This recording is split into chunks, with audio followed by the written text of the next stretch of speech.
Teachers, do you ever feel like you're fighting an uphill battle to keep students engaged, make lessons feel relevant, and ensure every student feels valued? Yeah, we've all been there. But what if I told you that the key to unlocking student motivation isn't just about the right lesson plan, but about tapping into something even deeper? Today we're going to dive into real-world examples of how communities and educators are making learning personalized, powerful, and most importantly, student-driven. We'll explore how a youth-led media initiative is shaping the future of storytelling, the inspiring legacy of a book club that changed the course of women's education, and we'll check out some practical research-based strategies to turn student curiosity into classroom magic. So if you're ready to rethink engagement and see what happens when students take the lead, stick around. I'm Matt, and this is the planning period. So a few weeks ago, we highlighted a film called Formula 734 about the Washtenaw My Brother's Keeper initiative based in Ann Arbor and the ways that young people have been cultivating community and learning around hip hop and identity. In the past few weeks, we saw a really exciting announcement that Isaac Mack from Ann Arbor, who participated in Washtenaw My Brother's Keeper as a high schooler, has been appointed as an ambassador for the new National My Brother's Keeper Alliance. Isaac is one of 18 young men from around the country that will serve on this advisory board and will support community development in collaboration with MBK chapters in their local communities. Congratulations to Isaac and to Washtenaw My Brother's Keeper for the incredible ongoing programming that positively impacts Michigan young people. Now for our next story, I want to go back in time and take a look at another community organization on the other side of the state. This story sits right at the intersection between Reading Month and Women's History Month. So take a step back in time with me. We're in the mid-1800s. Women have super limited opportunities for careers, no chance of higher education, and for many, even basic literacy was off the table. But in Kalamazoo, Michigan, a group of women started meeting to discuss books and ideas. And this same group of women grew and grew until it eventually became the Kalamazoo Ladies Library Association, which today remains the second oldest ladies club in the entire country. From its initial formation led by education advocate Lucinda Stone, this group empowered women to think and read and think critically and to become leaders and public speakers and advocates in a variety of fields, and even to pursue career pathways that were unheard of at the time. In fact, one of them was named Madeline Stockwell. She was one of the early members of the group, and in 1870, she became the first woman ever to attend the University of Michigan. I think both of these stories that we've looked at are super relevant for instruction to talk about how communities come together to support equity and inclusion, why it's important to connect with neighbors and foster dialogue. But I also think it's really important to share stories like these with students, and especially students from historically marginalized backgrounds, to let them know that they stand on the shoulders of giants, that they are next in line in a long legacy of disruptors and world changers. To know that for 150 years, Kalamazoo has been supporting and empowering women to go out and break barriers, and that Ann Arbor has been recognized as the site of some of the most powerful programming that supports and uplifts young Black men is amazing. It's stories like this that make me really proud to be a Michigander. Every April, Michigan State University hosts the MSU Science Festival. It's a chance to learn about and engage with science through events all over the state. There are museum events, zoo events, trivia nights, astronomy nights, lectures, family STEM workshops, and so much more. Hey, Nat, you wanna do a little challenge? What do you mean? I'm in the middle of a read. A challenge? It's related to the read, though. You wanna do a challenge? All right, let's do a challenge. What are we gonna do? Nate, please. Oh God. I'm not doing slime. I'm not eating anything weird. What's in here? What do You sealed the envelope and everything. That's when you know it's official. There's a whole other envelope inside the big envelope. Super official. Very official. Third envelope. Okay. Okay. So you have a set of cards. Each card represents an event that's at the festival. You have to look at each card, look at the emojis, see if you can guess the event. Oh, guess the... So the emojis is like the title of the event. Oh. Okay, I can do this. This will be fun. Okay. All right, first one.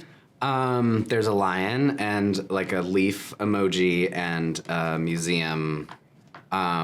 This has got to be an animal nature thing. Lion, leaf. I'm thinking like nature center, or maybe like Belle Isle Natural History Museum. Ooh, good guess. No, Potter Park Zoo. Oh! Exploring a living museum. Living museum, Potter Park Zoo, Lansing. I love it. Right. That sounds like a blast. Mm-hmm. Okay, 0 for 1. Let's see. Ooh, headphones, music, something's. I don't actually know what that emoji is, but it's like a soundboard or something. I know that actually one of the things that I think is coolest about the Science Festival is there's a bunch of music nights, there's a bunch of DJ sets. So I'm gonna go, this is a DJ set, maybe it's like music about nature somewhere. Oh, so it is a DJ set. John Collins of Underground Resistance. Underground so Resistance. You're right, we'll give you that one. All right, Underground Resistance. That sounds like a blast. Next one, I'm feeling hot now. We got like a night sky emoji, telescope, museum. Ooh, planetarium. I'm gonna go MSU Planetarium. Oh, statewide astronomy night at the Kalamazoo Valley Museum. I've never been there. See? Kalamazoo Valley Museum. We talked about Kalamazoo earlier in the episode, and now I have several reasons to visit. Okay. This is wild. Yarn, thread and a needle, and a microscope. Are we sewing lab coats? This is a community lab coat sewing knitting experience. Final answer. Okay. It's the Science Crochet Along, which I think you're on the right track. Yeah. Because it is science community. Everybody come Yeah. along, get involved. Crochet We'll do that along. one. That's super cute. Yeah, I love it. Science happens everywhere. exactly. I have no idea how, but I know that there's science involved in making thread and making knits, and I'm interested in the microscope part. I'm gonna go check it out. See you there. All right. Leave a comment if you have an idea of what this crochet along is about, because I'm very interested in that. Okay, we have more headphones, we have more music notes, and we have like a cool, I forget the name of it, like the future seeing ball thing, this guy.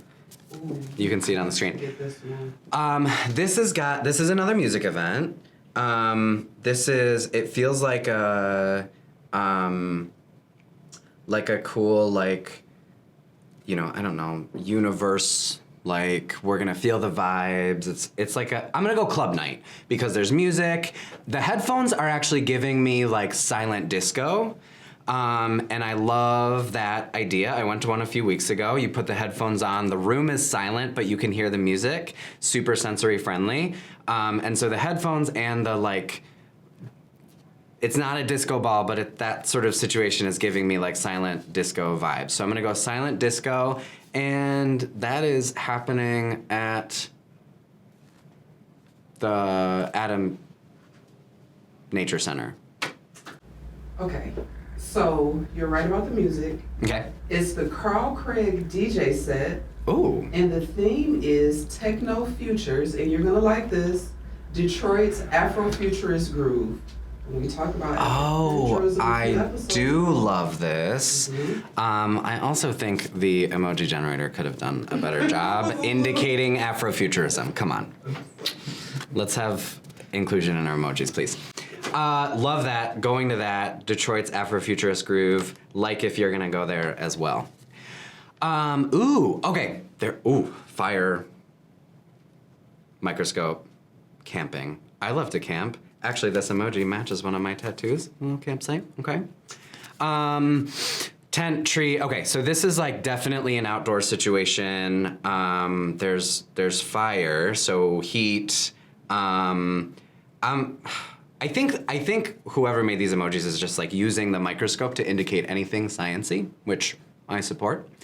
So I'm not gonna assume that there is a microscope involved. I think it's just a science-y thing. But because of the fire and the camping, I think this is like a family-friendly session on building a safe campfire when you camp throughout Michigan all summer. Ooh. Campfire safety event? Campfire science. Oh, okay, campfire science. Yeah. I dig it. Campfire science. Love it. What happens when you put a marshmallow in a campfire? Leave a comment below. Are you a light the marshmallow on fire and watch it burn and then have like a mostly cold marshmallow with burnt hot outsides, or a gradual turn until it gets nicely, beautifully brown and toasted? Which one are you? I light her on fire. Okay. Okay, last one. Is anybody keeping score? What are we at? I'm winning. One. Okay. I'm winning. Book. Earth. Tree. Ooh, book. Reading. Literacy. This is definitely like a reading book club, literacy, earth, night situation. We're gonna have a book club about maybe environmental books. All ages, and Library of Michigan is hosting a read-a-thon with science and environment books. Ding, ding, ding. Dear Earth, literacy and nature. Literacy and nature. I love. Michigan has some incredible authors and poets and people who do a lot of writing around nature. I mean, we have like incredible landscapes all over the state to be able to be inspired and write about. So love that. Okay, that was fun. Give us a like, leave a comment if you thought that was fun. We can try to do more stuff like this. Also, let us know which of these events you're excited about. Check out the MSU Science Festival. The URL is on screen and in the description so that you can go. They have a whole calendar of events. Literally, there's something every single night of the month of April, every single day, actually, including 2 full days on MSU's campus when you can explore different vendors and activities and hands-on lessons and learning opportunities. So celebrate science, get out and learn. Michigan is a great state for this. There's probably something happening in your backyard, and I'd love to hear what you think. Check it out. So this week we're airing a documentary called Aurora's Sunrise about Aurora Madruganian, who survived the Armenian genocide and escaped to New York at age 14. This story is told through beautiful storybook animation, video testimony, and uncovered footage, and would be a really powerful piece of media through which you can introduce students to this tragic moment in global history, while also looking at the variety of film and storytelling techniques that are used to generate impact and provoke a response from audiences. This documentary is from POV, which is a studio that has been making poignant, intimate, nonfiction films for PBS since 1988. Aurora's Sunrise is a powerful example of the types of stories that POV brings to international audiences, and there are so many more. These stories are all relevant for our students in a variety of subject areas and at different levels, but what I'm especially excited to share with you is what's available on the pbs.org/POV website.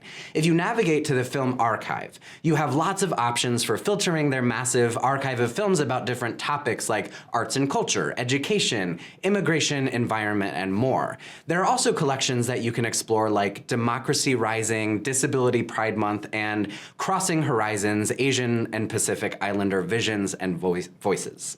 And most importantly, many of the films that you can discover include discussion guides, lesson plans, and other resources that can help you incorporate them into your instruction and facilitation in your classroom, in a PD space, in a library, and elsewhere. Today I want to talk about some things that have always been really important to me as an educator, and as usual, I'm going to dig into some educational research and evidence that supports my recommendation rather than just sharing my own ideas. So let's start with 3 stories. First, a few weeks ago, I got to go to Grand Rapids and help out with a Youth Media Day event.